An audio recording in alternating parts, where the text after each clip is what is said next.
Hello everyone, welcome back to Real Stocks. We're going to discuss the stock market today.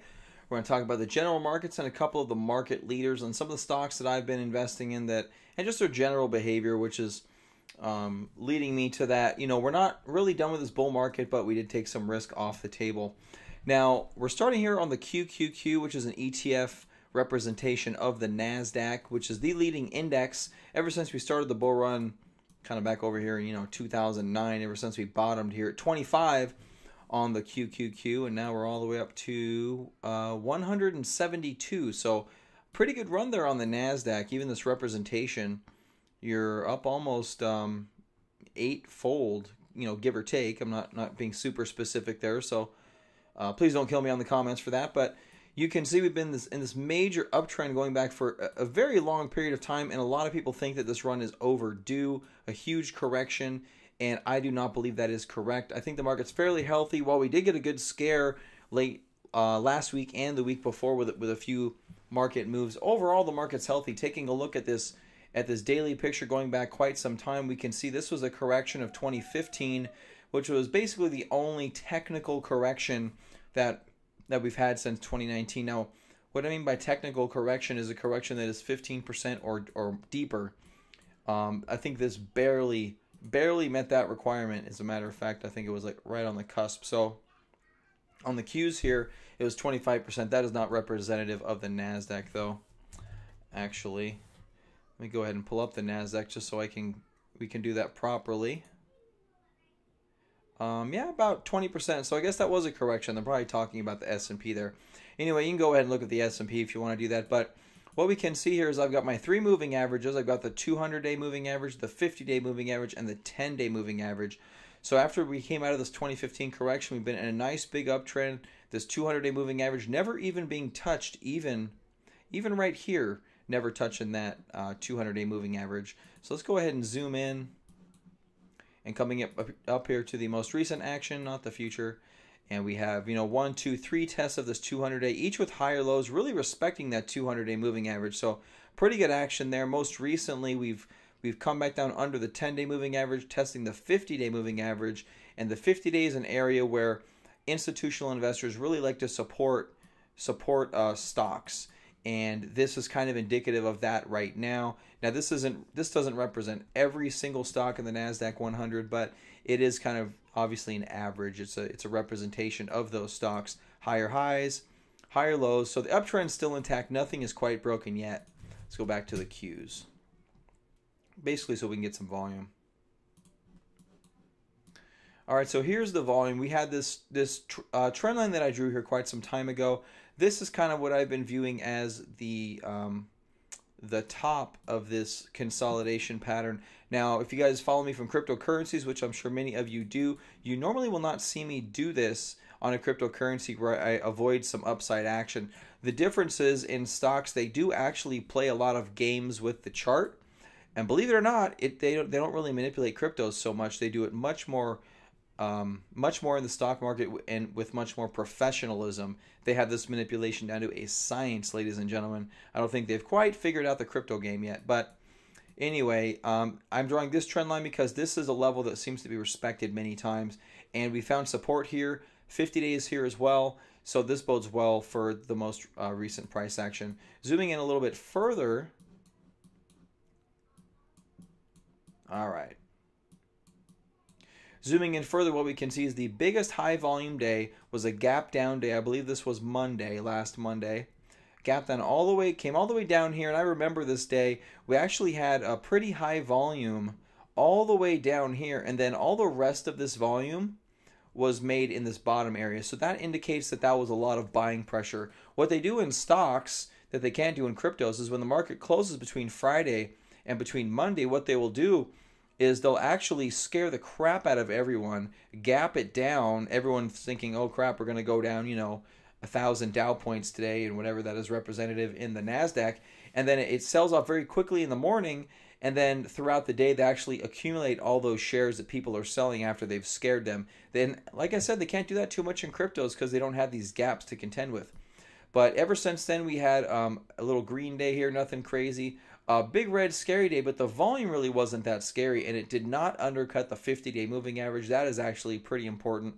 And the subsequent 3 days of lower volume, showing you that some of the institutions have already kind of gotten their fill. And today we had a big upside reversal off of the 50-day moving average, closing right at the high of the day. That's a very bullish candle. Even though volume was light, that basically shows that people are getting faith in the market again. That's how I'm viewing it, at least.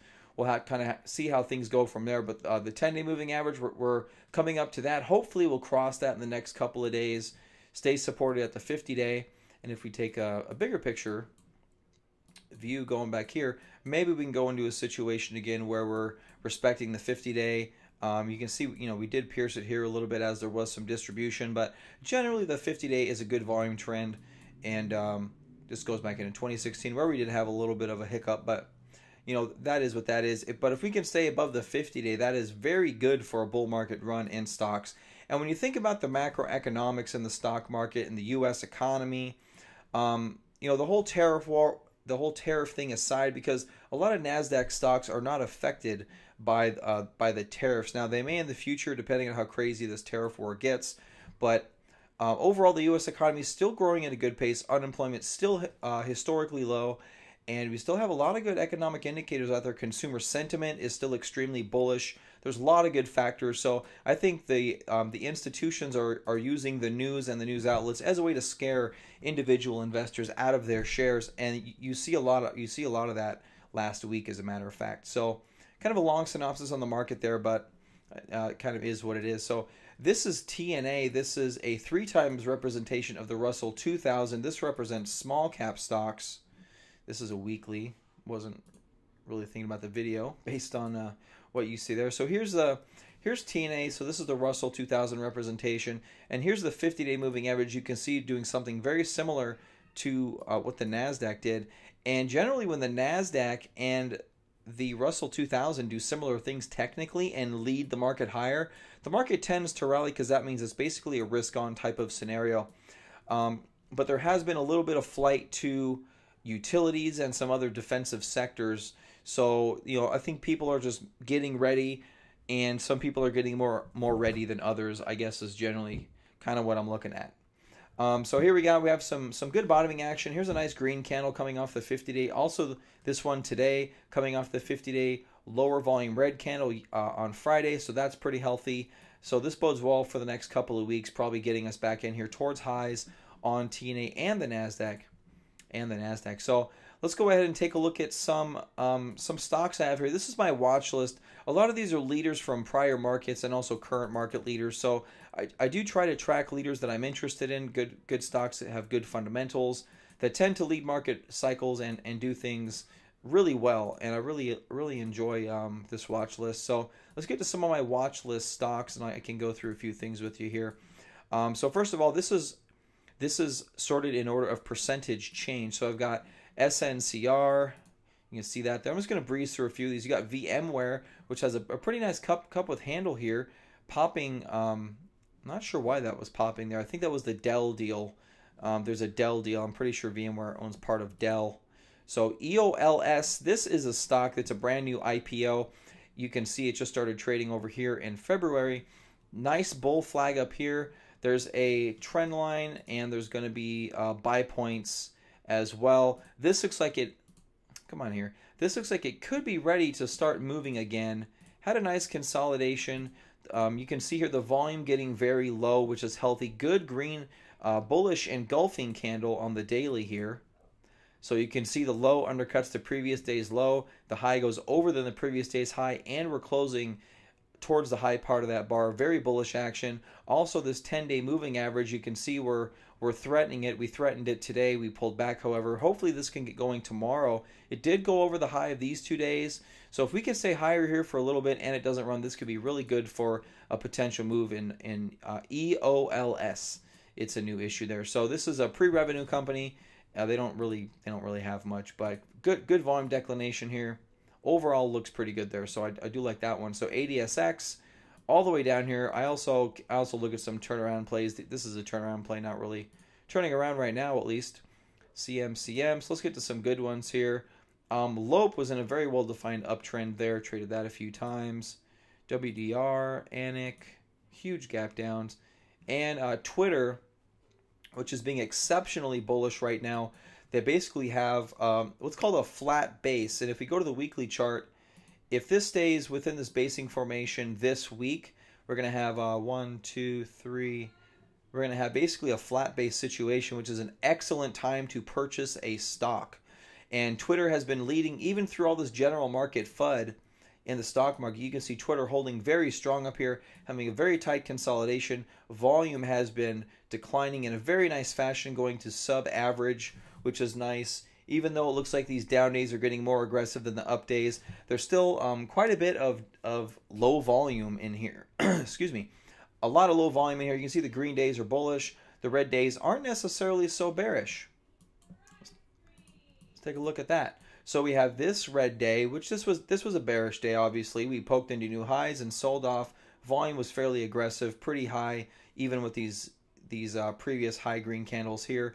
The next day was a green candle, a little bit of selling. The next day was a red candle with a bit of buying at the bottom here. This red candle also has a bit of buying. This red candle is a huge, pretty scary red candle, but it didn't take out the prior low, which actually is bullish, believe it or not. The fact that it didn't take out that low means it was kind of a fake out move, and the volume can lead to that as well. This is the first red candle with sub-average volume, and I'm looking at a 50-day average here. And then we have the next red candle, also low volume, not a very scary candle. This is a nice accumulation candle poking all the way down here towards this gap, being respected at the bottom of this gap. They're very aggressively buying Twitter here, and you can see it here today as well. The breadth of this bar and the breadth of this bar is very encouraging, actually, because they came down here and they bought it up very quickly.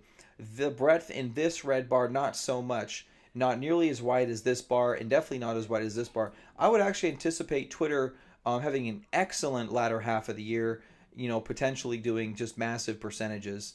One of my favorite stocks for this year is Twitter, and I already made my purchases. I'm probably going to add as this starts to break out. So another one I'm looking at here, I'll just keep that open actually. Another one I'm looking at here, let's just keep going here. I've got Now, which is a stock that I've been interested in and am investing in.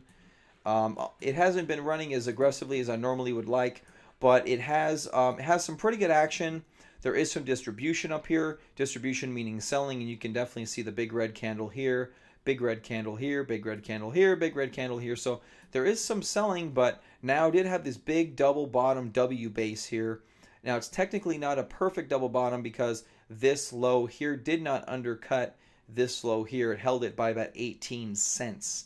So we didn't get the shakeout there that usually precedes a double bottom being an excellent base, but had a good breakout, pretty decent breakout, but there was some distribution here, and I think that's due to the fact we didn't shake out a bunch of people down here. But this thing doesn't want to die. It keeps coming back, and even though this is a lower low here, it's not very aggressive lower low. It had an immediate retracement. Basically, this could have been your shakeout for some of those weak holders, and then now we're poking above this whole base area, popping above the 10-day and the 50-day here on some pretty decent volume. It's not average volume, but I'll take what I can get on this one. So Now looking pretty healthy. Did sell off with the rest of the market. Obviously, it's not a super leader. SSYS just kind of chopping around there. Skyworks rolling over. Excuse me, guys. I'm rolling through these really fast. I don't want to take up a tremendous amount of your time, but stocks do all kinds of stuff. Stocks do lots of stuff. And why is my time frame not where I want it to be? Yeah, sorry guys, you know me, I don't really edit these videos. So we got ANFI, a low one. I was looking for a trend line break at some point. Still hasn't happened. Hertz is a stock that I was interested recently. I'm looking for a potential measured move from here down and then over to here.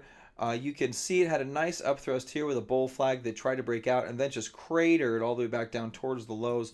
Looks like it's having a decent day here, even though volume isn't super aggressive. As you can see here, we don't necessarily need that in order for things to move up. As long as the sellers stop their selling, things tend to be good. Actually, looks like I have an alert set here. I'm going to lower this much lower, actually. I'm going to move that way down there. I'm going to replace my order. So that's my alert on Hertz. Kind of taking a look there. There's a good trade there in Hertz. Let's go ahead and take a look at Fox. which here's another trend line that I was looking at, and I missed this trade. Obviously, extraordinarily strong stock. Just, I mean, just this is what you want right here. This is so easy to hold on to. You know, respecting multiple trend lines on multiple time frames and still moving to this day. Really nothing much going on with the FUD. Well above this 10-day moving average. Here's that blue 10-day moving average, and you can see we touched it once, undercut it for, I don't know, 30 minutes, maybe an hour there, and again today as well. Looks like this one is still going to continue its run, Fox, so keep an eye on that one. I wouldn't be entering up here, though. It's very, very extended. Could be do a big pullback. Dorm, not much else looking pretty good here. Let's kind of keep breezing through these. We got Paycom, UVE, TNA, which is one we've already covered. It's like data recovering nicely. AZPN looks like it has a little bull flag up here that's been forming. So as you can see, not too many things breaking down that haven't already been broken. So the market is fairly healthy. DDD had a really good day today. You can see right there. Pretty good day. Volume was a little light there, but still doing pretty good. The general market hasn't sold off in mass. There have been a few names that have been hit. Regeneron looks like it's pulling back. I actually broke my trend line, which apparently I haven't updated recently. So yeah, just broke the trend line. Look at the good volume that are coming out of those lows right there. Like 5 days of really good volume kind of going counter to the markets here. That's very good, healthy action. This is a pharmaceutical company. I'm not quite sure if there's news coming out of Regeneron, but looking pretty good there. So Commvault. Not much. I haven't really been looking super actively for trades in the market. I've just kind of been monitoring what I have going on right now. TWOU is one, though, that I have been looking into. And coming down to this trend line is something I'm interested in. If it can go ahead and break this trend line back to the upside, I think I would be interested in TWUO. It has been on a very, very good run. Grubhub is another one that's been interesting. You can see Grubhub here tried to have a cut base and tried to rally, had a really good breakout.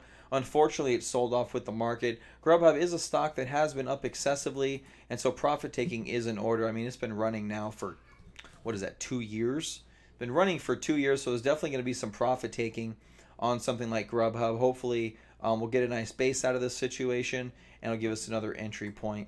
Roku right here is one that is looking very, very promising. I'm very enthralled with Roku right now. Recent IPO over here. We had a run up here, a pullback down to the IPO kind of top here, and then nice round over, curl over, volume accelerating. You can see the average volume accelerating. You can see the general high volume area right here on the up thrust here, which you don't see that often in the stock market, ladies and gentlemen. You have to pay attention when you see the volume start to come in. We talk about this with cryptos from time to time. It is extraordinarily, and it is extraordinarily important, both with cryptos and stocks, but you don't see it with stocks too often because a lot of times institutions, take their stock early, and unless you have an IPO like this, you don't see that accumulation. Usually this happens over here, but right now it's happening over here, and that's good for us. A good pullback here, nothing too aggressive on this pullback. Volume getting very, very weak here with the price looking upward. So it looks like the sellers are done and the buyers are about to take over again. And hopefully Roku can give us a really, really good run here. We got 58 as a high, possibly even taking that out. Later in the year, though, probably still a couple months away, maybe 4 months away, 3-4 months away before we get up to these highs in Roku. So here's up next is Facebook. This is a market leader. Facebook not really breaking down. Very, very profitable company for a lot of investors and hedge funds and institutions and mutual funds and pension funds. Not breaking down. Had kind of a weird cup with handle. Maybe if you want to consider it a double bottom. Oops. Yeah, anyway, you see the W pattern right there. This would also be a little bit above your breakout point, but still well within buy range. The pullback here on the recent market fuddishness, really not doing a whole lot. Also very bullish for Facebook. If this can be a good week for Facebook and we can stop going lower, that would be very bullish for Facebook, and I would think this thing could continue, for at least another 10-15% until the market gets weird again. I am expecting some more weirdness from the market. IDXX, this is a stock that not too many people know about, but it has been a market leader, had a big base here, and now it's just having a really good run up there. I really like this stock. wasn't able to partake in it. But ANET was one I was looking at here. Unfortunately, the trade didn't work out. I haven't revisited it. The volume just doesn't really look interested at these levels. So, you know, as you can see, guys, I'm really just kind of breezing through a bunch of stocks with you guys. Obviously, none of this was planned. Sorry about that, but hopefully I can kind of show you what I'm looking for when I'm looking through these stocks. And, you know, generally, here's one, TTWO. This is one I'm really interested in. Look at this huge run in TTWO coming all the way up. And this big base right here, this does something called resetting the base count, okay? It's fairly technical. I'm not going to get into base counting with you on this video. We're already 20 minutes in. But during a reset of the base count, it basically shakes all the people out. All the sellers get a chance to sell. And the institutions get a chance to rebuy the stock at really good points and put a floor in. We can see there's a pretty good floor here in at 95. We're up here at 120 right now. There's a cup and a handle going on here. Even bigger than that, there's an inverted head and shoulders happening right there with a potential target up here towards 142. You know, I'm not exactly sure. About 20% higher from here, which is pretty good. Pretty good for a stock. A 20% run is about average. Between 20 and 25% is a good average run before they pull back. There's a possibility, however, that with all this fuddishness, we could get a little more run if we do break this level here of 125 or 129.25. Basically, call it 130. If we could break that, we may just be off to the races, and I think that would be ideal if we can get TTWO. This is Take-Two Interactive. They are a game company. So, all right, ladies and gentlemen, I've already taken up enough of your time. I'm going to call it quits there. I'm not going to go through the rest of my list. I've only gone through about a third of it there in 20 minutes. So, all right, guys, I hope you can see that generally the market isn't super bearish. We did have a little bit of a shakeout, and that's due. This market has had a big run. Institutions do have to take profits, and with the tariffs, I can see them moving around liquidity from one sector to another sector, taking some profits in the tech sector, and just kind of moving money around to places that they feel is safer while banking some profits. And then one we didn't talk about that we should is Netflix. Netflix here having pretty good action. I was looking for a breakdown of this bear flag. Didn't quite happen. Looks like we pulled up here. But again, volume not really aggressive here. More aggressive on the sell-off. You can see here Netflix. A little different than the indexes. But bit of an island top situation happening up here too. So like I said, I still am anticipating some choppiness from the markets. But I think overall with good stock selection and having a good mixture of ETFs in your portfolio, I think you can do pretty good even in this market environment towards the rest of the year. So, all right, guys, thanks for joining me today. I know that was a mouthful and a lot to go over. Let me know if you like this style of video or if you want me to do something more pointed, maybe only 10 minutes long. Let me know what you guys think about these videos and kind of the format. I don't do the stock videos a lot. I am doing them more now, and I will continue to do them more often. And yeah, give me some feedback, guys. Let me know what you like about the channel, what you dislike about the channel, and how I can help you guys out. So thanks very much, guys. I'll see you next time.